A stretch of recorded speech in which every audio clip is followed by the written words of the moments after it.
عن قریب جان لیں گے وہ لوگ جنہوں نے ظلم کیا،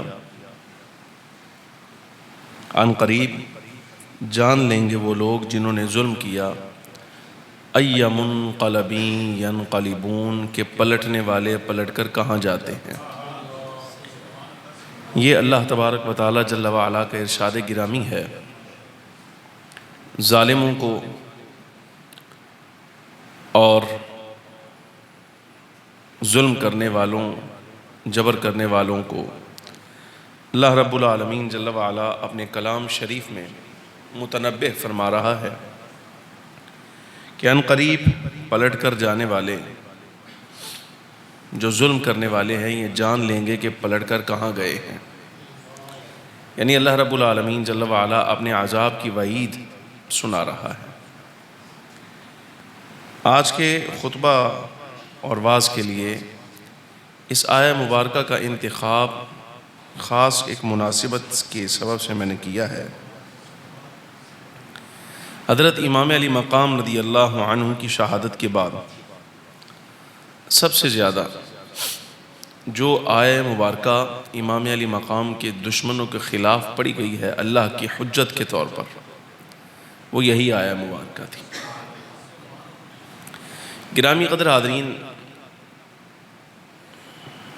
جملہ سماعت فرمائیں کہ رب العالمین جل وعلا نے حضور پر نور سید العالمین صلی اللہ علیہ وبارک وسلم کو قدردان لوگوں میں مبعوث فرمایا تھا، قدردان لوگوں میں مبعوث فرمایا تھا، جن لوگوں کو سرکار دو عالم صلی اللہ علیہ وسلم کا کلمہ پڑھنا اور حضور کا امتی بن کر سرکار کے زمانے میں حلقہ بگوش اسلام ہونا اور اسلام کا دامن تھامنا نصیب ہوا، یہ امام الانبیاء صلی اللہ علیہ وسلم کی حقیقتاً قدر کرنے والے تھے، اور ان کو معلوم تھا کہ اللہ تبارک و تعالی جل وعلا کے حبیب کا اور حبیب مکرم صلی اللہ علیہ وبارک وسلم سے منسوب ہر شے کا احترام اور اکرام کیا ہے۔ نبی علیہ السلام کی آل اولاد تو بہت وراء الورا مقام ہے ان کا، بہت وراء الورا۔ خاص طور پہ آپ دیکھیں تو نبی پاک صلی اللہ علیہ وبارک وسلم کے جسد مبارک سے کوئی کپڑا لگ جائے، حضور ختمی مرتبت صلی اللہ علیہ وبارک وسلم کوئی برتن استعمال فرمائیں، آپ عصا استعمال فرمائیں، حتیٰ کہ امام الانبیاء صلی اللہ علیہ وسلم کے جسد مبارک سے ناخن اگر تراشے جائیں، سرکار اگر اپنے ناخن تراشیں تو ویسے عام آدمی کے لیے تو یہ جسم کا اضافی حصہ ہوتا ہے، جب ان کو اتار دیا جاتا ہے تو سمجھیے کہ بندہ اطمینان اور سکون میں آ جاتا ہے کہ یہ اضافی حصہ ہے، اذیت محسوس کرتا ہے ان کے ہوتے ہوئے، یہ عام آدمی کی بات کر رہا ہوں۔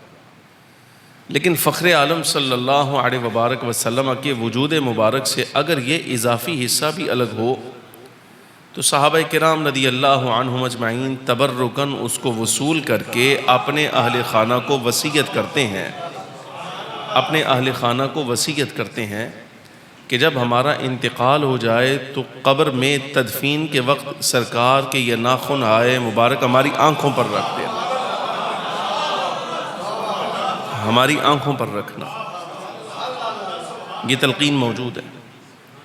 اس لیے میں نے کہا کہ امام الانبیاء صلی اللہ علیہ وسلم کو اللہ تبارک و تعالی جل وعلا نے قدردان لوگوں میں مبعوث فرمایا۔ اسی مزید مثالیں اگر میں آپ کے سامنے عرض کروں تو شاید سارا وقت اسی میں گزر جائے، اور یہ جملہ میں نے کتنا قیمتی اور کتنا وزنی کہا ہے، جو لوگ اس کے پیچھے موجود سوال کو جانتے ہیں، اس جملے کی قیمت کا اندازہ صرف ان کو ہو سکتا ہے۔ نبی پاک صلی اللہ علیہ وبارک وسلم کے اصحاب پر یہ اعتراض ہے نادانوں کی طرف سے، کہ انہوں نے آپ صلی اللہ علیہ وسلم کی اہل بیت کا مول نہیں ڈالا، اور انہوں نے سرکار کی آل اولاد کی قدر ویسے نہیں کی جیسے کرنی چاہیے تھی۔ میں جواباً عرض کر رہا ہوں کہ تم نے غلط جگہ ہاتھ ڈالا ہے، تم نے اور لوگوں کو مشورہ دیا ہے، تمہاری حیثیت کوئی نہیں۔ سادی بات ہے، آپ دیکھیں وہ بندہ جس نے کبھی سیدنا امام حسن مجتبیٰ کو نہیں دیکھا، حضرت امام علی مقام سید الشہداء کو نہیں دیکھا، میں کہتا ہوں تم مشورہ ان کو دے رہے ہو کہ انہوں نے اہل بیت کی قدر نہیں کی جن کے بارے میں یہ ملتا ہے۔ وہ خود بیان کرتے ہیں، کہا 20 سال میری عمر تھی جب میرا سرکار کا وصال ہوا، 20 برس میری عمر تھی، اور کل 93 برس کی عمر پائی انہوں نے۔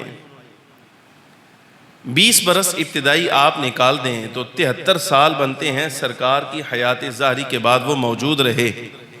نام ان کا انس ابن مالک تھا، حضور کے خادم تھے، سرکار دو عالم صلی اللہ علیہ وسلم اور حضور کی اہل بیت، اماں جی سیدہ پاک بی بی صاحبہ کے کام کاج کرنے والے۔ تم اندازہ کرو یہ اس بندے کا قول ہے، وہ کہتا ہے 73 برس گزر گئے، نبی پاک صلی اللہ علیہ وبارک وسلم کے بعد میں 73 سال زندہ رہا، کوئی رات ایسی ہے ہی نہیں جب سرکار نے اپنی زیارت سے شرفیاب نہ فرمایا۔ تم ان کو مشورہ دے رہے ہو کہ انہیں حضور کی اہل بیت کی قدر نہیں تھی، غلط جگہ مشورہ دے رہے ہو، اس لیے کہ اللہ تبارک و تعالی جل وعلا نے اپنے حبیب اکرم صلی اللہ علیہ وسلم کو قدردان لوگوں میں مبعوث فرمایا ہے۔ یہ جملہ کبھی وقت ہوا تو میں آپ کو سمجھاؤں گا، اللہ تبارک و تعالی کی عطا ہے۔ گرامی قدر حاضرین، امام الانبیاء صلی اللہ علیہ وبارک وسلم کو چونکہ اللہ تبارک و تعالی نے ما کان و ما یکون کا علم عطا فرمایا، جو کچھ ہو چکا وہ بھی اور جو آگے ہونے والا ہے وہ بھی سارا کا سارا فخر عالم صلی اللہ علیہ وسلم کو اللہ نے بتا دیا۔ تو سرکار کے ان علوم کثیرہ میں سے ایک علم یہ بھی تھا کہ فخر عالم نور مجسم صلی اللہ علیہ وبارک وسلم کو امام علی مقام سید الشہداء رضی اللہ عنہ کی ولادت کے وقت معلوم تھا کہ حضرت امام علی مقام کا وصال اور شہادت کیسے ہوگا، کب ہوگا، کہاں ہوگا، اسباب کیا ہوں گے، وہ ہر چیز فخر عالم صلی اللہ علیہ وسلم کو اللہ نے عطا فرما دی تھی۔ دلائل النبوہ میں حضرت امام بیہقی رحمۃ اللہ تعالیٰ علیہ کی حدیث لائے، حضرت عباس بن عبد المطلب رضی اللہ تعالیٰ عنہ حضور کے چچا کی اہلیہ حضرت ام فضل رضی اللہ تعالیٰ عنہ سرکار کی بارگاہ میں بہت گھبرائی ہوئی حاضر ہوئی، بہت زیادہ گھبرا کر۔ تو فخر عالم صلی اللہ علیہ وسلم نے پوچھا، فرمایا کہ چچی صاحبہ خیریت ہے، آپ گھبرائی کیوں ہیں؟ عرض کہ یا رسول اللہ میں نے ایک خواب دیکھا ہے، بہت پریشان کن خواب، پریشان ہے وہ، اس نے مجھے پریشان کر دیا ہے یا رسول اللہ، میں اس کی وجہ سے گھبرائی ہوئی ہوں، جو کیفیت دیکھ رہی ہیں آپ میرے آقا یہ اس خواب کی وجہ سے ہے۔ فرمایا بیان کرو۔ مشکات میں لفظ ہیں، عرض کیا حضور بیان کی ہمت نہیں ہے، خواب بہت بڑا جرت والا ہے، بہت جرت والا خواب۔ فرمایا بیان کرو چچی صاحبہ۔ عرض کہ یا رسول اللہ صلی اللہ علیہ وسلم میرے ماں باپ آپ پہ قربان ہو جائیں، خواب دیکھا ہے کہ آپ کے جسد مبارک کا ایک حصہ کاٹ کر میری جھولی میں ڈال دیا گیا ہے۔ اب قدردان لوگ جو امام الانبیاء صلی اللہ علیہ وبارک وسلم کے جسد مبارک میں کانٹا بھی لگ جائے تو پسند نہیں کرتے، وہ خواب دیکھ رہے ہیں کہ آپ کے جسد مبارک کا ایک حصہ کاٹ کر میری جھولی میں ڈال دیا گیا۔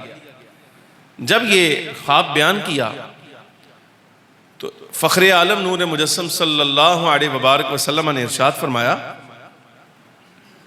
فرمایا چچی یہ تو مبارک خواب ہے، یہ مبارک خواب ہے، یہ خواب پریشان نہیں، دیکھنے میں حیران کن ہے لیکن اصلاً یہ پریشانی والا خواب نہیں۔ ان قریب بیٹی فاطمہ زہرا سلام اللہ علی ابیہا و علیہا کے ہاں ایک بیٹا پیدا ہوگا اور بعد ولادت پرورش کے لیے وہ آپ کی جھولی میں ڈال دیا جائے گا۔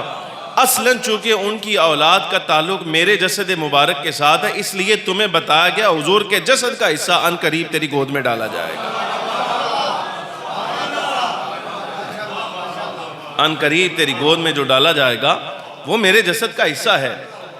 اور کچھ دن گزرے تو حضرت بی بی صاحبہ رضی اللہ تعالی عنہ کے ہاں حضرت سید الشہداء عالی مقام سیدنا امام حسین رضی اللہ تعالی عنہ کی ولادت ہوئی۔ آپ نے گود میں لیا، پرورش کی، اور جو اہتمام ابتدائی ہوتے ہیں وہ سارا کچھ کرنے کے بعد امام الانبیاء صلی اللہ علیہ وبارک وسلم کی گود میں ایک روز پیش کیا جاتا۔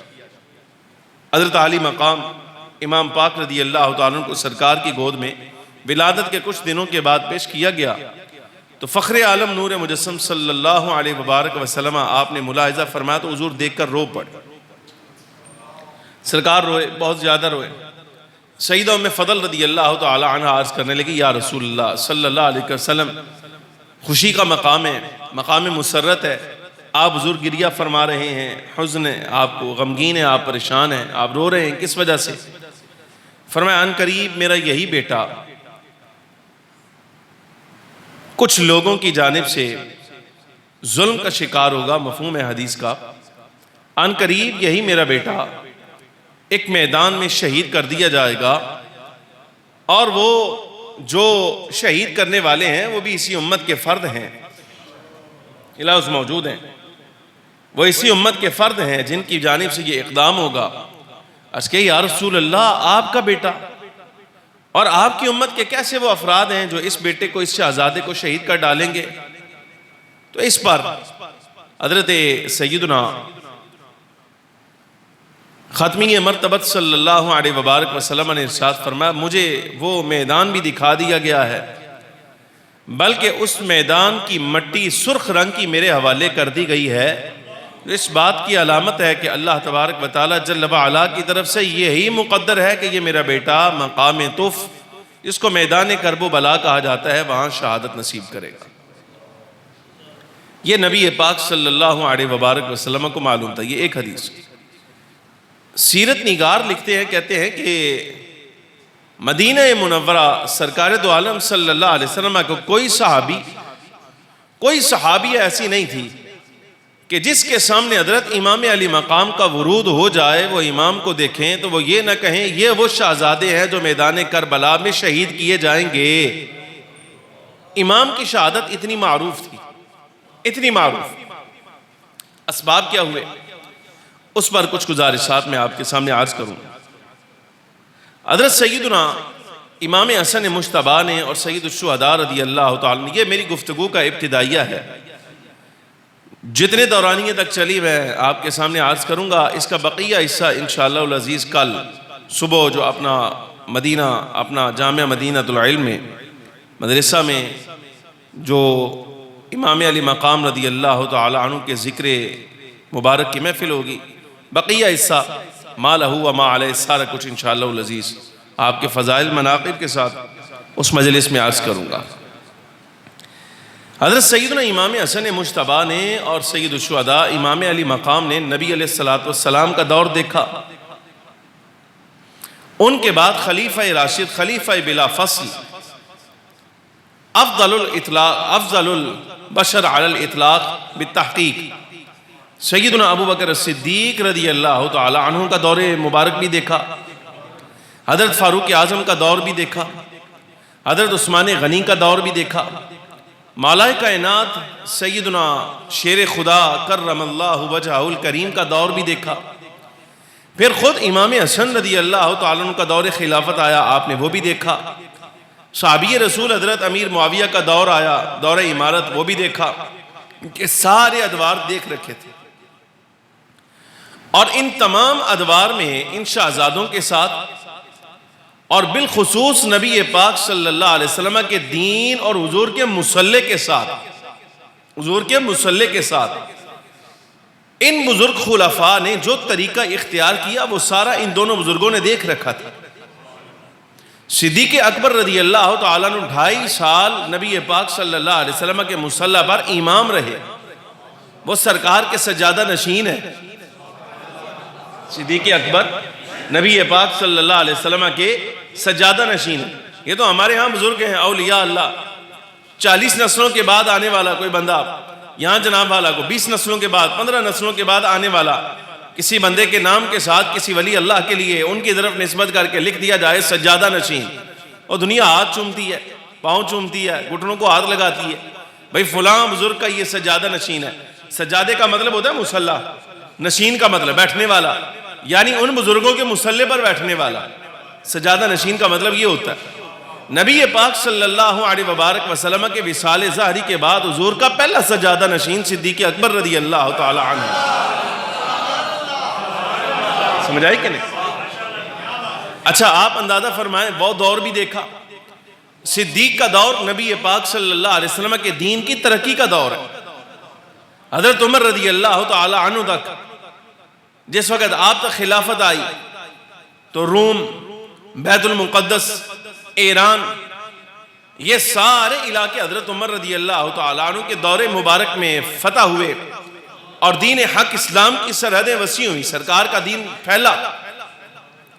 حضرت عثمان رضی اللہ تعالی عنہ کے دور میں بھی فتوحات ہوئی، حتیٰ کہ اس امت کا پہلا بحری بیڑا یعنی سمندری جہاز جو ہوا وہ حضرت عثمان رضی اللہ تعالی عنہ کے مبارک دور میں ہوا۔ مولا کائنات رضی اللہ تعالیٰ عنہ کو دور بھی دیکھا۔ یہ ہے دین کی خدمات ان خلفائے راشدین کی طرف سے، دین کی خدمات۔ پھر خاص الخاص ان سب بزرگوں کی طرف سے حضور کی اولاد کے ساتھ جو سلوک کیا گیا، یہ بکواس کرنے والے دروازہ گرا دیا، سیدہ بی بی صاحبہ رضی اللہ تعالی عنہ پر وزن ڈالا، آپ کا عمل ضائع ہو گیا، آپ کا حق مار لیا، آپ کے ساتھ یہ ظلم ہوا، وہ ظلم ہوا، یہ کر دیا، وہ کر دیا۔ میرا سوال ہے یارا جہاد اسلامیہ کتنا بڑا ذمہ داری ہے، یہ کتنا بڑا منصب ہے جہاد کرنا دین کی خدمت کے لیے اور دین کی کامیابی کے لیے، تلوار لے کر میدان میں نکلنا۔ صرف اتنی بات بتاؤ، حضرت صدیق اکبر، فاروق اعظم، عثمان غنی، یہ خلفائے ثلاثہ جن کے بارے میں تم یہ کہتے ہو کہ یہ ان کا حق مارنے والے تھے، اولاد رسول کا حق مارا انہیں، میرا سوال صرف اتنا ہے، صرف اتنا بتاؤ، خلفائے ثلاثہ کے دور میں جنگیں ہوتی رہیں، یہ دونوں شہزادے کبھی آپ کو تلوار لے کر میدان میں نظر آئے ہیں؟ سمجھ آ رہی کہ نہیں آ رہی؟ اور اس دور میں جو بندہ جہاد میں شریک ہوتا تھا مال غنیمت ملتا تھا، باقاعدہ طور پر اس کے ساتھ مالی تعاون ہوتا تھا۔ یہ دونوں شہزادے کبھی بھی خلفائے ثلاثہ کے دور میں کسی جنگ میں آپ کو نظر نہیں آئے۔ اس کا مطلب یہ نہیں کہ لڑ نہیں سکتے تھے، اور شیر خدا کے بیٹے ہیں، ان کو لڑنا نہیں آتا تھا، کیا بات کر رہے ہیں آپ؟ لڑنا آتا تھا، انہیں ماہر تھے، شجاع تھے، دلیر تھے۔ نبی پاک صلی اللہ علیہ وسلم سے ہر طرح کا فیضان ان کو ملا ہوا تھا۔ اور یہ بھی مسئلہ نہیں کہ حضرات خلفائے راشدین ان کو میدان جنگ میں دیکھنا پسند نہیں کرتے تھے، یہ بات بھی غلط ہے نا، بلکہ خلفائے ثلاثہ نے انہیں گھر میں بٹھا کر مال غنیمت سے حصہ دیا ہے، روایات موجود ہیں۔ سمجھ آ رہی کہ نہیں؟ گھر بٹھا کے مال غنیمت سے حصہ دیا، صرف اس لیے۔ آپ کہتے ہیں قدر نہیں کی ان کی، میں کہتا ہوں خلفائے ثلاثہ نے جو قدر ان کی دی کی ہے، آپ اندازہ فرمائیں، وہ آگے چل کے پتہ چل جائے گا آپ نے کتنی کی ہے ان کی۔ سمجھ آ رہی کہ نہیں؟ وہ خط سامنے موجود ہیں جس میں یہ عبارت تھی کہ اما بعد حمد و ثنا کے بعد یہ رسالہ ہے، یہ پیغام ہے، یہ خط ہے، من شیعت الحسین و شیعت ابیہ، امام علی مقام کے شیعہ کی طرف سے اور ان کے باپ علی مرتضیٰ کی طرف سے، ان کے باپ علی مرتضیٰ کے شیعہ کی طرف سے یہ پیغام ہے، آپ مدینہ چھوڑ کر کوفہ آ جائیں۔ اور پھر یہ خط لکھنے والے اپنے آپ کو شیعان علی، شیعان حسین کہنے والے، امام کے مقابلے میں جب یزید کے لشکر میں تلوار لے کر کھڑے تھے، امام علی مقام نے نام لے لے کر فرمایا تھا کہ کیا تو نے خط نہیں لکھا تھا؟ تو نے اپنے آپ کو مجھے میرا شیعہ نہیں کہا تھا، میرے باپ علی مرتضیٰ کا شیعہ نہیں کہا تھا؟ یہ سارے خط موجود ہیں، اور یہ بھی آن ریکارڈ بات ہے کہ یہی لوگ جو اپنے آپ کو مولا کائنات کا کہنے والے، حضرت امام علی مقام سید الشہداء کا کہنے والے، گروہ میں اپنے آپ کو ان کے شامل کرنے والے، جب امام علی مقام نے شرم دلائی تو حال یہ تھا، جواب ان کا یہ تھا، سر انہوں نے نیچے کر لیے تھے اور تلواریں اوپر کر لی تھی۔ سمجھ آ رہی کہ نہیں؟ لہٰذا آپ کو یہ حق نہیں کہ آپ کہیں کہ خلفائے راشدین نے حضرات اہل بیت کرام رضی اللہ تعالیٰ عنہ مجمعین کی قدر نہیں کی۔ اب بات سمجھنے کے لائق ہے، لڑ سکتے ہیں، دلیر ہیں، شیر خدا کے بیٹے ہیں، تلوار چلانی آتی ہے، میدان میں اتر سکتے ہیں، جوان ہیں، ہڈیاں مضبوط ہیں، سب کچھ ہے، جسم مضبوط ہے، لیکن کیا بات ہے، خلفائے راشدین نے ان کو کبھی میدان میں اتارا ہی نہیں، ہمیشہ مدینے میں رکھا، مدینے میں رہے، آرام میں رہے، آسائش میں رہے، یہیں بیٹھ کر جہاد میں شرکت کرنے والوں کے برابر بلکہ ان سے بھی زیادہ مال غنیمت دیا جائے گا۔ کیوں ایسا کیوں کیا؟ کیوں؟ اس لیے میں کہتا ہوں اللہ نے سرکار دو عالم صلی اللہ علیہ وسلم کو قدردان لوگوں میں مبعوث فرمایا تھا، ان کو معلوم تھا کہ حضور کی قدر کیا ہے، آل کی قدر کیا ہے، یہی وجہ ہے کہ یہاں بٹھایا۔ کیوں؟ سرکار سے سن رکھا تھا نا کہ حسن سر سے لے کے سینے تک اور حسین سینے سے لے کر پاؤں تک چلتے پھرتے محمد عربی کی تصویر ہے یہ سارے۔ اگر ان کو میدان میں اتار دیا جائے، قضاء و قدر کا فیصلہ یہ ہو کہ یہ کسی میدان میں شہید کر دیے جائیں، تو سرکار کے وصال کے بعد اگر ہم حضور کو دیکھنا چاہیں، پھر یہ دو شہزادے بھی نہ رہے، کسی میدان میں شہید کر دیے جائیں، تو ہم سرکار کی زیارت کیسے کریں گے جب یہی نہیں رہ جائیں گے؟ یہ قدر نہیں ہے تو اور کیا ہے؟ گزارش سمجھ آ رہی کہ نہیں آ رہی؟ لہذا خلفائے ثلاثہ نے جیسے قدر کی ہے ان بزرگوں کی، یہ بات غلط ہے کہ آپ جن لوگوں کے بارے میں کہہ رہے ہیں انہوں نے حق نہیں ڈالا، انہوں نے عزت نہیں کی، احترام نہیں کیا، اور جو باتیں آپ نے ان کی طرف منسوب کی ہیں ان کی شخصیت کبھی پسند ہی نہیں کرتی، ان کی طبیعت کے ساتھ، مزاج کے ساتھ وہ باتیں میچ ہی نہیں کرتی۔ بندہ بدماش شور اچھکا ہو نا تو پھر اس کے بارے میں آپ بیان کریں، آپ شرافت اس کی بیان کریں تو شرافت اچھی نہیں لگتی، اور اگر بندہ شریف ہو آپ اس کے بارے میں کہیں بدماشیاں کرتا ہے تو بدماشی اس کی طبیعت کے ساتھ میچ نہیں کرتی۔ جو سرور عالم صلی اللہ علیہ وبارک وسلم پر جانیں قربان کرتے رہے ہیں، مال قربان کرتے رہے ہیں، خاندان، کنبہ، قبیلہ سب کو چھوڑ چھاڑ کے مدینے سے، مکہ سے مدینہ آئے سرکار اور ان کی اہل بیت کے لیے تھے۔ اب جب کوئی بندہ ان کے بارے میں کہے گا نا بھائی انہوں نے دروازہ گرا دیا، انہوں نے اہل بیت کا حق نہیں دیا، انہوں نے وراثت نہیں دی، ان کو کھانے کو کچھ نہیں دیا، تو یہ طبیعت، ان کی طبیعت کے ساتھ بات میچ ہی نہیں کرے گی آپ کی۔ سمجھ آ رہی کہ نہیں؟ ان کی قدر کا عالم تو یہ ہے، پورے مدینہ منورہ میں حضرت سیدنا فاروق اعظم رضی اللہ تعالیٰ عنہ جوان لوگوں میں جبے تقسیم کی، پورے مدینے میں دیے۔ حدیث کے لفظ ہیں سیدنا امام حسن مجتبی حضرت امام علی مقام کو نہیں دیے، دونوں شہزادے حاضر ہوئے، کہا امیر المومنین آپ نے پورے مدینہ منورہ کے جوانوں میں جبے تقسیم کیے، ہمیں کچھ نہیں دیا، ہمیں اس لائق نہیں سمجھا۔ میں نا شہزادو یہ کیا کہہ رہے ہو؟ بات یہ ہے کہ جو جبے لائے گئے تھے وہ آپ کی شان کے لائق نہیں تھے، یمن حکم بھیجا ہے، وہاں سے کپڑا منگوایا ہے، وہ اعلیٰ نسل کا کپڑا جو پورے مدینے میں کسی کو نہیں دیا، وہ تمہارے جسم پر عمر دیکھنا پسند کرتا ہے۔ یہ قدر ہے ان کی۔ اللہ اکبر یا رسول اللہ صلی اللہ علیہ وسلم۔ گزارش سمجھ آئی کہ نہیں؟ وہ آپ کا جملہ ان کی شخصیت کے ساتھ میچ نہیں کر رہا۔ ہم معذرت خواہ ہیں آپ سے، ہم آپ سے معذرت کرتے ہیں، آپ جو ان کے بارے میں کہہ رہے ہیں کہ اہل بیت پر انہوں نے ظلم کیے ہیں، آپ کا جملہ ان کے مزاج کے ساتھ میچ نہیں کر رہا۔ وہ حسنین کو سب سے جدا دیکھنا چاہتے ہیں، اس لیے کہ ایک سر سے لے کے سینے تک، دوسرا سینے سے لے کے پاؤں تک مصطفیٰ کریم صلی اللہ علیہ وسلم کی شبیہ ہے۔ وہ تو ان کو چلتے ہوئے نبی پاک صلی اللہ علیہ وسلم کا عاشق کہتے ہیں، آپ کہتے ہیں ان پر ظلم کر دیا، زیادتی کر دی۔ لہٰذا جن لوگوں کے بارے میں آپ یہ بات کر رہے ہیں، آپ کا مشورہ ٹھیک نہیں ہے، آپ کی بات ٹھیک نہیں۔ اچھا بہرحال ایک جملہ اور، یہ بھی قرض ہے اہل سنت و جماعت پہ ان کی طرف سے، اے بھئی او قرضے ساڈے ہوتے پائے رہے جڑے اسی انہوں دیتے ہی نہیں۔ سمجھ آ رہی کہ نہیں آ رہی؟ قرض کو دیتا ہے تو پھر ہی اگلے سے مطالبہ کیا جاتا ہے نا، یہ ایڈی بے ایمان قوم میں کہتے ہیں یہ قرض ہے برادران اہل سنت پر، یہ قرض اتارے، اسد ان کچھ دیتا ہے بے تو ساڈے کو قرضے لوانا پہ، ساڈے کڑے قرضے اسی تیرے ہوتے پا دیتے ہیں، برادران اہل سنت پہ قرض ہے، جا یہ ہمارا احسان ہے تیرے اوپر، جو دیا، جو قرض ہم نے تجھے دیا ہی نہیں تو نے ہم پہ ڈال دیا، تو نے ہم پہ ڈال دیا، لے ہم وہ بھی اتار دیتے۔ وہ قرض یہ ہے، انہوں نے کہا کہ یہ سید الشہداء امام علی مقام کو شہید کرنے والے، میدان میں آنے والے، یہ سارے صحابہ تھے، یہ سرکار کے اصحاب تھے جو حضرت امام علی مقام کو شہید کرنے کے لیے آئے تھے۔ میں کہا مولوی ویسے تو کتاباں بھریاں پئیاں، تاریخ طبری تمہاری پسندیدہ کتاب ہے، نور الابصار ہماری کتابیں ساری تمہاری بڑی پسندیدہ ہے، البدایہ والنہایہ بھی ہے، الکامل فی التاریخ بھی ہے، تاریخ مدینہ دمشق ہے، بڑی بڑی تاریخیں پڑھی ہیں، لیکن چھوڑ ساری باتیں. کیا کہا تو نے کہ حضرت امام علی مقام کو شہید کرنے والے یہ سرکار کے اصحاب تھے؟ چھوڑ کتابوں کو چھوڑ.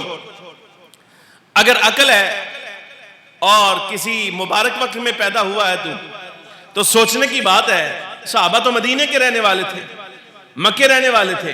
چھوٹا سا سوال ہے، اگر صحابہ نے ہی شہید کرنا تھا تو امام علی مقام رضی اللہ تعالیٰ عنہ جب بیعت نہیں کی اس وقت تک تو آپ مدینے میں تھے.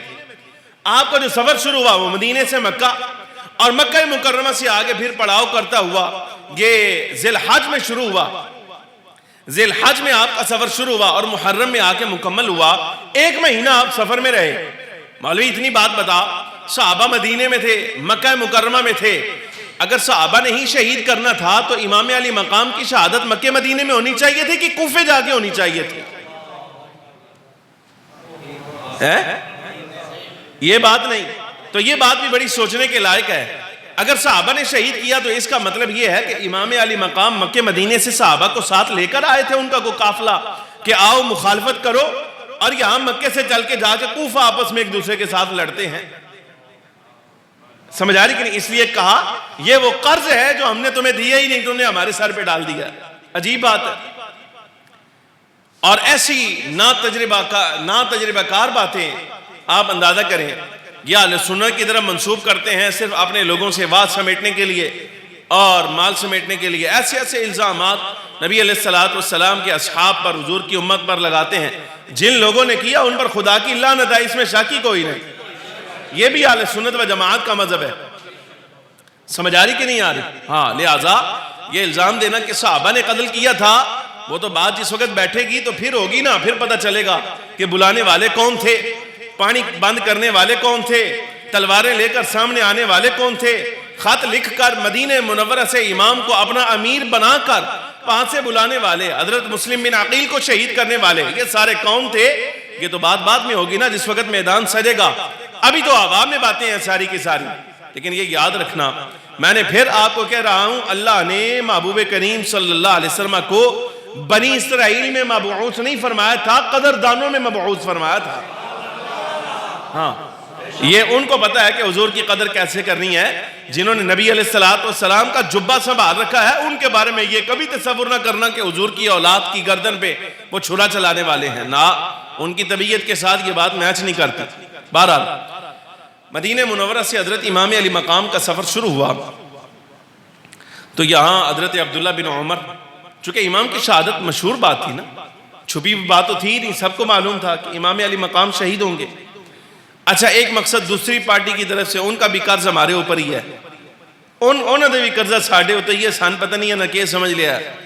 کہتے ہیں ان پر یہ قرض ہے ہماری طرف سے کہ یہ تو امام علی مقام نے جب سفر شروع کیا ہے، آپ تو خلافت چاہتے تھے، آپ منصب چاہتے تھے، آپ عہدہ چاہتے تھے، اس لیے لکھنے والے یہاں تک لکھ گئے کہ آپ کی کیمرہ مارکیٹ میں ایک بےایمان رہتا تھا، ابو یزید محمدین بٹ، دیوبندی تھا، کتاب لکھی، اور پوری کتاب میں پہلا صفحہ اس کا یہ جو پیج ہوتا ہے یہ والا، اس پیج پہ جناب والا اس نے یہاں جب کتاب کھلتی ہے پہلا صفحہ جو آتا ہے نا، ٹائٹل پیج اس کو کہتے ہیں، یہ ٹائٹل پیج پہ اس کا عنوان تھا صلی اللہ علی امیر المؤمنین یزید. ٹائٹل پیج میں میرے پاس محفوظ ہے، کبھی آپ کو دکھاؤں گا عبرت کے لیے. یہاں کیمرہ مارکیٹ میں رہتا تھا، لکشمی چوک کے ساتھ مارکیٹ نہیں کیمرے والی، یہاں رہتا تھا. اس کو کوڑے مارے تھے، وہ اس دور میں اس کو کوڑے مارے گئے تھے. لیکن بہرحال جن کی تصدیقات ہیں اس کتاب کے اوپر، وہ بھی بڑے بڑے نامور مولوین ہیں، آج وہ بھی اہل بیت کی نیاز کراتے ہیں. لیکن یہ بڑی عجیب بات ہے کہ اس دور میں صلی اللہ علی امیر المؤمنین یزید جس کتاب پر لکھا گیا اس پر دستخط بھی ان کے موجود تھے، دیوبندی سارے. یہ ان کی طرف سے قرض ہے کہ حضرت امام علی مقام رضی اللہ تعالی عنہ، آپ تو منصب چاہتے تھے، آپ عہدہ چاہتے تھے. میں آپ کو عرض کر رہا ہوں، کتابیں بعد میں، صرف یہ خلاصہ جواب کا میں آپ کو پیش کر رہا ہوں. کتاب اس جملے کی تائید کبھی نہیں کرتی کہ امام علی مقام منصب لینے کے لیے جا رہے تھے. اور خلاصہ یہ ہے اہل سنت و جماعت کی تحقیق کا، امام علی مقام رضی اللہ تعالی عنہ منصب لینے نہیں بلکہ دین بچانے کے لیے تشریف لائے تھے. باقی معاملہ آپ کے اقوال سے ظاہر و باہر ہے، انشاءاللہ العزیز پھر کبھی صحیح اس کو میں دہراؤں گا آپ کے سامنے۔ مدینہ منورہ سے جس وقت حضرت امام علی مقام کا یہ سفر شروع ہوا، در حقیقت حضرت امیر معاویہ کے وصال کے بعد یزید نے جب بیعت لینا چاہی تو حضرت عبداللہ بن عمر، امام علی مقام اور حضرت عبداللہ بن زبیر رضی اللہ تعالی عنہم اجمعین، یہ تین بزرگ اس وقت خاص اہمیت کے حامل تھے۔ حضرت عبداللہ ابن عمر رضی اللہ تعالی عنہ کو خلافت امارت سے کسی قسم کی کوئی آپ کو نہیں تھی، لگاؤ نہیں تھا، لہذا حضرت عبداللہ بن عمر فاروق اعظم کے بیٹے، ان کو تو آپ نکال دینا، وہ اس فہرست سے باہر تھے۔ لیکن یزید کو اگر اس کی نااہلیت کی وجہ سے اگر کوئی بندہ سب سے زیادہ ناپسند کرتا تھا تو وہ یہ دو شہزادے تھے، ایک کا نام حضرت امام علی مقام سید الشہداء امام حسین رضی اللہ تعالی عنہ، اور دوسرے حضرت عبداللہ بن زبیر رضی اللہ تعالی عنہما۔ یہ دونوں بزرگ اس کو پوری دلیری کے ساتھ رد کر رہے تھے۔ پیغام بھیجا حضرت امام علی مقام رضی اللہ تعالی عنہ، آپ نے فرمایا کہ میں حسین ابن علی ہوں، رات کا وقت تھا، کہا یہیں آپ بیعت کر لیں، یہیں بیٹھ کر آپ کہیں کہ میں یزید کو امیر مانتا ہوں۔ امام علی مقام نے فرمایا میں مولا علی کا بیٹا ہوں، سرکار کا شہزادہ ہوں، میری شان کے خلاف ہیں یوں چھپ چھپ کر بیعت کروں، میں نے کرنی ہوئی تو اعلانیہ کروں گا، دفع ہو جا بھی یہاں سے۔ اس کو نکال دیا، وہاں سے چلا گیا۔ حضرت امام علی مقام رضی اللہ تعالیٰ عنہ نے اظہار فرمایا اس بات کا کہ یزید اس اہلیت کا عامل ہی نہیں، اس کے اندر یہ صلاحیت ہی نہیں کہ امت محمدیہ علی صاحبہا الصلاۃ والسلام پر وہ حکمران ہو جائے، اس کے اندر یہ اہلیت ہی نہیں ہے، وہ اس قابل نہیں ہے۔ مسئلہ یہ تھا سر، اس لیے کہ اس کا شراب پینا، زانی ہونا، اور بلکہ محرمات کو حلال کرنا، بعض لوگ کہتے ہیں کہ نہیں یہ وصف ہمیں نہیں پتا کہ وہ پیتا تھا کہ نہیں پیتا تھا، وہ محرمات کو حلال کرتا تھا کہ نہیں کرتا تھا، ہمیں نہیں معلوم۔ کہا چلو ٹھیک ہے، ہم کہتے ہیں امام علی مقام کی زندگی تک تمہیں معلوم نہیں ہوا تو کیا اس وقت بھی تمہیں معلوم نہیں ہوا جب اس نے مدینے پر چڑھائی کر دی اور 3 دن کے لیے حرم نبوی شریف کو یوں حلال کیا کہ اپنے گورنر سے کہا مدینہ تیرے لیے حلال ہے، یہاں کی عورتوں کے ساتھ جو چاہے کر، نماز روزے کے بارے میں بھی تجھے اجازت ہے، معدل کرنا چاہے تو کر دے، جو تو کرنا چاہے 3 دن کے لیے اجازت میں دیتا ہوں، مدینے کے ساتھ کر ڈال۔ مدینہ منورہ میں 3 روز کے لیے اس کی اجازت کے ساتھ اذان بند رہی، نمازیں معطل رہی، حتیٰ کہ یزیدی لشکر کے جانور مسجد نبوی شریف میں باندھے گئے اور ان جانوروں کی پلیدی نبی پاک صلی اللہ علیہ وسلم کے منبر پر گرتی رہی، اور 1000 پاک باز خواتین کے ساتھ بدکاری کا ارتکاب کیا گیا، زنا کا ارتکاب کیا گیا۔ کیا اب بھی آپ کو شک ہے کہ امام علی مقام رضی اللہ تعالی عنہ کو یہ معلوم تھا کہ یہ اس قابل ہی نہیں کہ امت محمدیہ پر حکمرانی کر سکے؟ گزارش سمجھ آ رہی کہ نہیں آ رہی؟ یہ تو بعد کے معاملات ہیں نا، پھر بعد میں ہوئے، اس کی اجازت کے ساتھ ہوئے، اور ان میں تو شک ہی کوئی نہیں۔ تو حضرت امام علی مقام رضی اللہ تعالی عنہ اس کے طبعی مزاج کی وجہ سے آپ کو معلوم تھا یہ امت محمدیہ پر امارت کی صلاحیت نہیں رکھتا، اس لیے کہ انہوں نے اسی سجادہ پر صدیق اکبر کو دیکھا ہے، اس مصلی پر فاروق اعظم کو دیکھا ہے، اس مصلی پر عثمان غنی کو دیکھا ہے، اپنے بابا مولا کائنات کو دیکھا ہے، اپنے برادر عزیز امام حسن کو دیکھا ہے، پھر امیر معاویہ کو دیکھا ہے۔ یہ سارے وہ لوگ تھے جو اس مصلی پر پہلے خلافت کر چکے ہیں، امارت کر چکے ہیں، وہ نظام کو چلا چکے ہیں۔ ان 5-6 بندوں کے بعد جو صلاحیت رکھنے والے ہیں، اب سرکار کے مصلی پر یزید جیسا فاسق آدمی بیٹھے گا، حضرت امام علی مقام رضی اللہ تعالی عنہ کے شرعی مزاج نے اس بات کو پسند ہی نہیں کیا۔ پھر اچھا ہوا یہ جس وقت یہ بات پھیلی کہ حضرت امام علی مقام بیعت کرنے کے لیے تیار نہیں، اور پیچھے کوفیوں پتہ چل گیا، کوفیوں نے خط لکھے حضرت امام علی مقام کو کہ ہم بھی یزید کو اپنا امیر نہیں مانتے، آپ ایسا کریں مدینہ چھوڑ دیں، آپ کوفہ آ جائیں، ہم آپ کے ہاتھ پر بیعت کر کے باقاعدہ طور پہ آپ کو اپنا امیر مانیں گے اور امت محمدیہ کا سارا نظام آپ کے ہاتھ دیں گے۔ اور اس بارے میں کوئی شک نہیں، خلافت امارت کے لیے جو شرائط چاہیے حضرت امام علی مقام میں وہ ساری کی ساری موجود تھی. آپ اہل تھے اس امر کے. سمجھ آ رہی کہ نہیں آ رہی؟ اچھا بہرحال آپ نے جب یہ عندیہ ظاہر کیا، حضرت عبداللہ بن عمر رضی اللہ تعالی عنہ جیسا صالح سرکار کا صحابی، حضرت عبداللہ بن زبیر، حضرت ابو سعید خدری رضی اللہ تعالی عنہ جیسے ناصحین، اور عمرو بن حارث مخزومی جیسے حضور کے صحابی سامنے آئے. انہوں نے کہا امام آپ جن کی طرف سفر کر رہے ہیں بخدا یہ آپ کے باپ کے بھی غدار ہیں، آپ کے بھائی حسن مجتبیٰ کے بھی غدار ہیں. انہوں نے پہلے مولا کائنات کے ساتھ بھی ایسے کیا ہے، آپ کے برادر عزیز امام حسن کے ساتھ بھی ایسے ہی کیا ہے. آپ ان پر اعتماد کر رہے ہیں. آپ اعتماد نہ کریں. یہ کوفی ہیں، درم دینار کے بندے ہیں. یہ تاریخ کے لفظ ہیں سارے. یہ درم دینار کے بندے ہیں. یہ اگرچہ آپ کو خط لکھ لکھ کر بلا رہے ہیں، لیکن بعد میں جس وقت موقع آئے گا نا تو آپ دیکھیں گے یہ مخالف جماعت میں جا کے کھڑے ہو جائیں گے. یہ جملہ کہا صحابی رسول عمرو بن حارث مخزومی نے. امام کا جواب سنیں. فرمایا میں تسلیم کرتا ہوں، گواہی دیتا ہوں کہ تم میرے خیر خواہ ہو. میں مانتا ہوں تم میرے خیر خواہ ہو، لیکن عمر بات یہ ہے میں نے ارادہ کر لیا ہے اور اللہ تبارک و تعالیٰ کی منشا بھی یہی ہے جس طرح میں جا رہا ہوں. بھئی امام کو تو معلوم ہے نا، سرکار سارا کچھ بیان فرمایا ہوا. اچھا آپ وہاں سے چلے مکہ مکرمہ آئے، حج کے ایام شروع ہونے والے تھے. بس یہاں میں بات مکمل کرتا ہوں انشاءاللہ. اس سے آگے میرا ارادہ تھا کہ شہادت کے کچھ واقعات میں آپ کے سامنے عرض کروں گا. کل انشاءاللہ العزیز صبح آپ سے گزارش ہے میرا مہمان بن کے نہیں، امام کا مہمان بن کر تشریف لائے ہیں.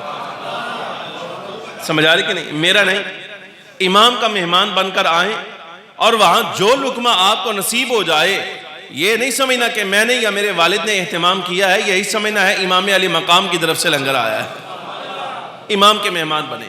باقی واقعات انشاءاللہ وہاں عرض کروں گا. حضرت عبداللہ بن عباس رضی اللہ تعالی عنہما جیسی شخصیت، اللہ اکبر، وہ بندہ. حضرات حسنین کریمین رضی اللہ تعالی عنہما دونوں شہزادے کسی محفل میں ہیں، کسی مقام سے آپ گھر سے باہر آئے، یہ معلوم نہیں کہاں سے، سواری پر سوار ہونے لگے نا. سرکار کا یہ صحابی عبداللہ بن عباس رضی اللہ تعالی عنہما آگے بڑھے اور بڑھ کے نا دونوں شہزادوں کی سواریوں کی رکاب پکڑ لی. وہ جہاں پاؤں نہیں رکھتے وہاں وہ رکاب پکڑی آگے کی. دونوں شہزادے سوار ہوئے، اپنی منزل کی طرف چل دیے. عبداللہ ابن عباس رضی اللہ تعالیٰ عنہ علم کا پہاڑ، اللہ اکبر، سارے زمانے کے اس وقت کے اور ہم سے پہلے عالم ملا لیے جائیں باخدا عبداللہ ابن عباس کے علم کے برابر رائی کے دیانے بھی نہیں ہو سکتے. اتنا بڑا عالم حضور کی امت کا اور اتنا جلیل القدر حضور کا صحابی، بہت بڑی شخصیت. وہ بعد میں شاگردوں نے کہا کہ آپ سرکار کی اولاد کے ساتھ حسنین کے ساتھ یہ برتاؤ کرتے ہیں وَأَنْتَ أَسَنُّ مِنْهُمَا، حالانکہ آپ عمر میں ان دونوں بزرگوں سے بڑے ہیں. آپ عمر میں بڑے ہو کر ان کا ایسے احترام کرتے ہیں. یہ جملہ سننا ذرا ابن عباس کا. حضرت عبداللہ بن عباس نے فرمایا اللہ کی قسم اگرچہ میں عمر میں ان سے بڑا ہوں لیکن باخدا یہ رسول اللہ کے بیٹے ہیں. تمہیں نہیں معلوم ان کی سواری کی رکاب پکڑ لینا بھی ابن عباس کے لیے بڑی سعادت کی بات ہے. ابن عباس کے نامہ اعمال میں یہ اعزاز شامل ہو گیا ہے کہ سرکار کے شہزادوں کی سواری کی رکاب پکڑ کے آگے کرنے والا ہے. یہ جملہ حضرت ابن عباس کا. حضرت امام علی مقام یہاں مدینہ تشریف لائے نا تو معلوم ہوا، مکہ تشریف لائے، آپ مکہ مکرمہ میں رہتے تھے، تو یہاں جب معلوم ہوا کہ حضرت امام علی مقام رضی اللہ تعالیٰ عنہ آپ تو کوفہ جا رہے ہیں، پہلے ایک دن ملاقات کی، مشورہ دیا، کہا نہیں جانے دوں گا، جانے ہی نہیں دوں گا. حضرت امام علی مقام نے ارادہ ظاہر کیا، نہ جانا ہے، حکم الہی ہے، یہ حکم الہی، ارادہ الہی ہے، اس کو پورا ہونا ہے. اچھا اس کے بعد آپ خاموش ہو گئے، واپس چلے گئے. کچھ دنوں کے بعد پھر دوبارہ آ کے ملاقات کی اور کہا، پھر مشورہ دیا کہ نہ جائیں. امام نے پھر ارادہ ظاہر کیا، نہ میں جاؤں گا. اس بار جملہ سنے ذرا، یہ پیار اور محبت ہے اہل بیت رسول کے ساتھ صحابہ کرام کا. آپ دیکھیں حضرت ابن عباس رضی اللہ تعالیٰ نے جملہ کہا اللہ کی قسم اگر یہ مجھے معلوم ہو جائے کہ آپ کی میری اس بات پہ لڑائی ہو جائے گی، یہ جملہ لکھا ہے، اگر مجھے معلوم ہو جائے کہ آپ کی میری لڑائی ہو جائے گی، آپ میرے سر کے بال پکڑ لیں گے، میں آپ کے سر کے بال پکڑوں گا، لیکن بالآخر آپ میری بات مان جائیں گے اور نہیں جائیں گے تو اللہ کی قسم میں یہ کرنے کے لیے بھی تیار ہوں، صرف اس لیے تاکہ آپ رک جائیں اور آپ نہ جائیں. میری یہ جرت نہیں کہ حسین عالی مقام آپ کی پیشانی کے بال پکڑوں، اور آپ بھی ایسا نہیں کریں گے کہ میری پیشانی کے بال پکڑیں، لیکن اگر مجھے معلوم ہو جائے کہ یہ لڑائی تمہاری میری چلے اور ہم دونوں ایک دوسرے کے بال پیشانی کے پکڑیں، لیکن آخر یہی ہوگا کہ تم میری بات مان جاؤ گے، تو بخدا میں یہ کر گزرتا، میں نہ دیکھتا کہ شاید ہو سکتا ہے کہ اہل بیت کی بے ادبی میں نہ شمار ہو جائے، میں آپ کی جان کی فکر کرتے ہوئے آپ کے ساتھ یہ امر بھی کر گزرتا، لیکن اللہ کی قسم مجھے معلوم ہے کہ آپ نے میری بات ماننی نہیں، اس لیے کہ آپ کو معلوم ہے یہ ارادہ الہیہ ہے، اس کو پورا ہو کر رہنا ہے۔ یہاں سے پھر آگے حضرت امام علی مقام رضی اللہ تعالی عنہ کا سفر کوفہ کی طرف شروع ہوا۔ انشاءاللہ العزیز کل صبح 9 بجے اس کا بقیہ حصہ اس گفتگو کا آپ کے سامنے عرض کروں گا۔ دعا فرمائیے اللہ رب العالمین جل وعلا ہمیں نبی پاک صلی اللہ علیہ وسلم کی اہل بیت سے محبت کرنے والوں میں شمار فرمائے۔ وآخر دعوانا الحمد